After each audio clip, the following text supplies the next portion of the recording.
Kata Allah, Muhammad, saya bersumpah kepadamu, yakinkan pada jiwamu, nanti saat kamu ke akhirat, suasananya akan lebih enak dibandingkan dengan sekarang. Akhirat itu lebih baik dari apa yang kamu rasakan sekarang di dunia.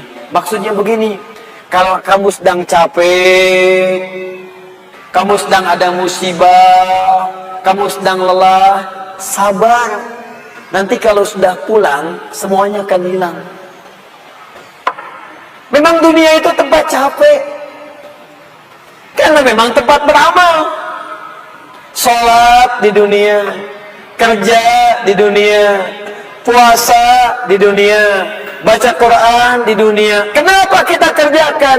Supaya cari bekal untuk pulang ke akhirat. Nanti kata Allah, kalau sudah pulang, semuanya akan hilang. Jadi tenang aja teman-teman. Capek cuma sebentar. Ya, capek cuma sebentar. Olah, gak apa-apa. Namanya juga dunia. Dunia itu memang tempat capek. Kalau nggak mau capek, ya pulang.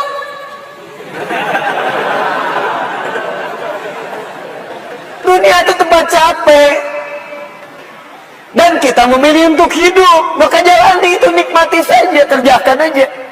Setiap kerja ada pahala, setiap kerja ada pahala, setiap sholat pahala, baca Quran pahala, niat mencari nafkah karena Allah pahala, merawat anak pahala, memberikan ASI pahala. Gak apa-apa, memang capek, memang ya dunia sifatnya capek.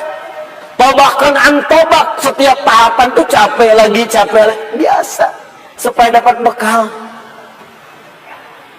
Bukankah orang kerja dapat gaji? Dan enak kan kalau gajian? Dan kalau sudah dapat gaji, lupa kan 29 hari ke belakang?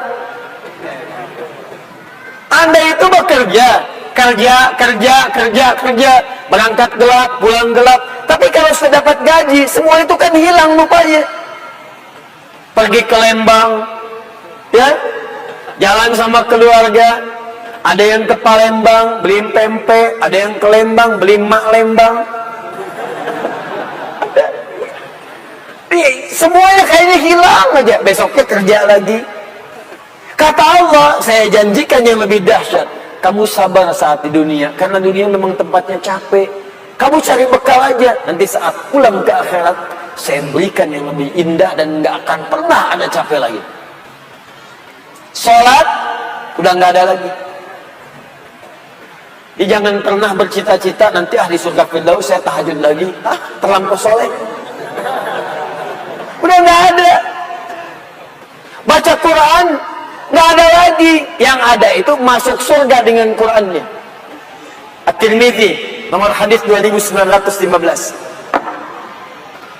Dipakaikan di atasnya mahkota, dipakaikan di badannya jubah kehormatan, dipakaikan di tangannya gelang-gelang emas, pakaiannya sutra.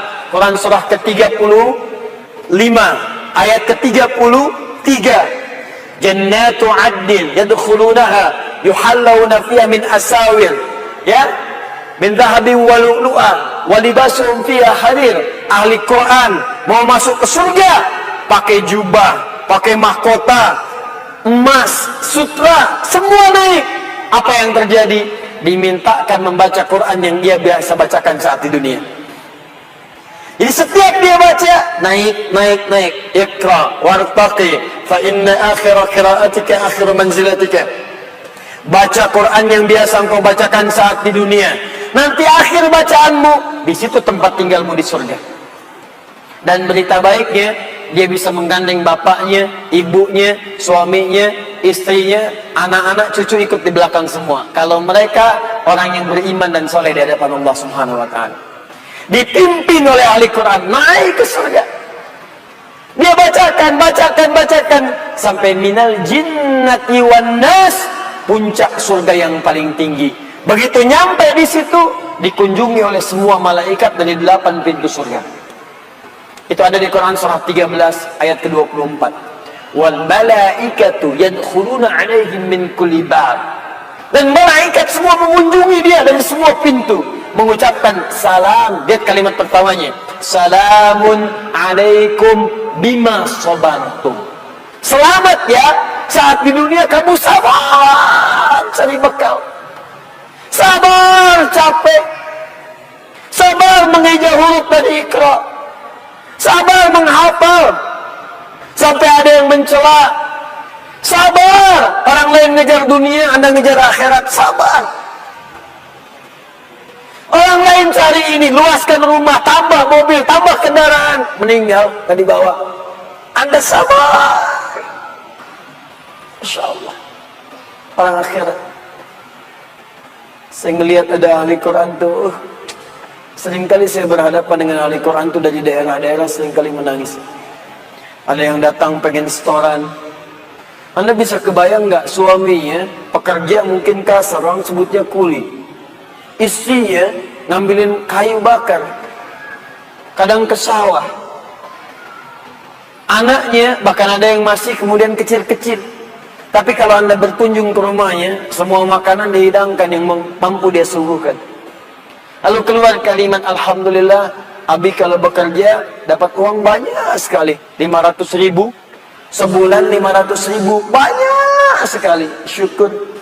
Ternyata perempuan itu sudah punya sanad hafalan Quran 7 qiraat. Lelakinya hafal Quran, anaknya hafidz semua, anaknya penghafal Quran semua. Anda ada di mana? Itu perlombaan, sabar, naik sampai ke atas. Jadi kalau sekarang sedang capek, nikmati, sabar. Besok kalau meninggal, nggak ada capek lagi. Dan panggilannya sudah tenang kita, karena kerja kita selesai. Mirip begini, ada berita besok gajian tenang kan? Malam tidur enak kan?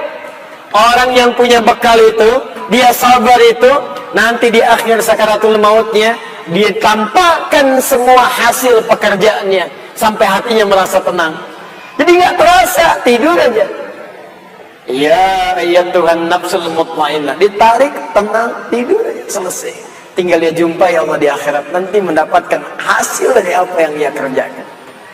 Makanya kata Allah, kalau sedang sholat terasa capek, apa jawabannya? Sabar ya, walal akhiratu khairul laka minal ula. Nanti di akhirat gak ada tahajud lagi. Kalau sedang menghafal Quran capek, sabar ya, nanti di akhirat gak ada menghafal lagi. Abadi sifatnya, wafat selesai hafalan itu. Kalau sedang kena musibah, sabar ya, sabar, jalani dulu, zikir kepada Allah supaya dapat pahala. Nanti setelah meninggal gak ada masalah lagi, tenang, nanti pulang selesai semua. Jadi kalau ini kita tanamkan dalam jiwa kita, setiap punya masalah nanti beres kok, insya Allah selesai kok. Memang saya jalani aja sampai waktunya saya wafat, saya pulang, saya dapatkan semua kenikmatannya. Masya Allah. Ustadz beneran? Benar. Surganya banyak? Banyak Ustadz. Alhamdulillah. Tapi Ustadz, kalau di surga pengen ngerokok, bisa enggak? Ya kalau bisa silakan, ambil apinya di neraka misalnya. Nikmat, sudah selesai.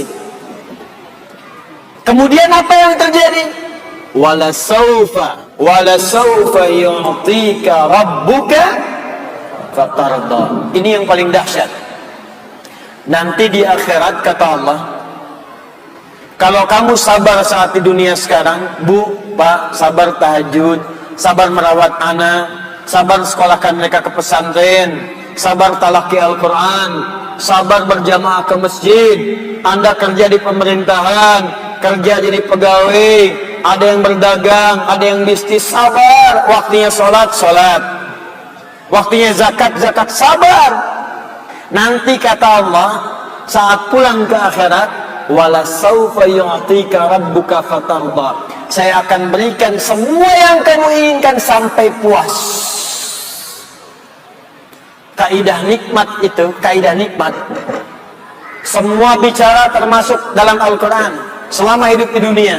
Kaidah nikmat itu gak ada yang pernah puas. Saya ulang ya, nikmat itu gak ada yang pernah puas. Contoh, punya sepeda nikmat bukan? Punya motor nikmat tidak? Punya mobil nikmat tidak? Pertanyaan saya, ketika Anda dapat sepeda, apakah merasa cukup dengan sepeda? Kalau sudah dapat sepeda, pengen apa? Sudah dapat motor, pengen apa? Sudah punya mobil, pengen apa? Pesawat. Garasi nggak punya, nerbangin nggak bisa, masih pengen. Belum menikah, pengen apa? Menikah. Sudah menikah, pengen apa? Punya anak. Sudah punya anak, pengen apa? Pengen cucu. Semua terus, jadi nggak ada puasnya. Nikmat itu terus pengen. Nanti di akhirat, kata Allah, nanti di akhirat saya akan berikan kepadamu sampai kamu puas. Sampai Anda mengatakan, ya Allah, cukup ya Allah, puas. Sekarang mah pengen terus, pengen. Nanti puas ya Allah, cukup puas. Di semuanya nikmat sampai selesai semua. Makanya bersabar dunia sebentar. Sebentar mas, besok meninggal, selesai masalah. Mau besok meninggal? Susah. Sabar. Dan alhamdulillahnya nggak ada yang dikasih tahu kapan meninggal. Kalau diberitahu, bisa jadi kita pun nggak semangat. Sebentar lagi Anda akan meninggal. Jam 8:45 lewat, kemudian 45 detik. Waduh, kajian udah bubar, nggak pulang di masjid aja. Astagfirullah. Kenapa Pak? 2 menit lagi. Ini amalan nggak terencana. Ini karena kita nggak tahu kapan wafat, kita bisa merencanakan malam di tahajud insya Allah jam sekian. Saya mau istighfar jam sekian. Besok subuh di masjid A, zuhur di masjid B. Punya rencana. Dan ketika merencanakan, niat muncul. Dan itu niat ketika muncul, pahala dituliskan. Bukankah innamal a'malu binniyat? Innamal a'malu binniyat. Di ketika niatnya itu sampai, pahala dituliskan. Ini panitia ini nggak akan dihisab, nggak akan diberikan pahala berdasarkan mic-nya bunyi atau putus. Tapi udah ada niat nih, yang penting ada niatnya, ada pahalanya. Masalah bunyi putus, perjuangan saya di sini. Jelas ya?